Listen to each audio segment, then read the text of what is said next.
من گم میکنم که این موضوع رو بعد پیگیری میکنیم و با کمک وکیل مدافع قضیه رو تا بودن لازم است با آن خاطر که نقص حقوق روزنامه‌نگار برای ما معلوم است هنگام اجرای وظیفه کسبیش بازداشت کردن و حتی به لطف‌کوب راه دادن و من گمان میکنم که اون اقدامی که جامعه روزنامه‌نگاری پیش گرفته برای حل نزاع میان مقامات حفظی حقوق و روزنامه‌نگاران باید در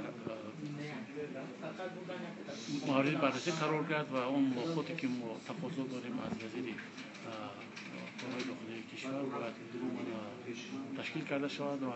هر مشکلی که میان روزنامه‌نگاران و مقامات حفظی حقوق هست ما باید این رو بررسی کنیم، زیرا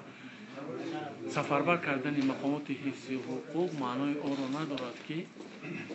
به خاطر گویا تامین کردن ترتیبات جمعیتی و نقص حقوق و منفعت‌های دیگر شهروندان و ژورنالیستان را داده شود.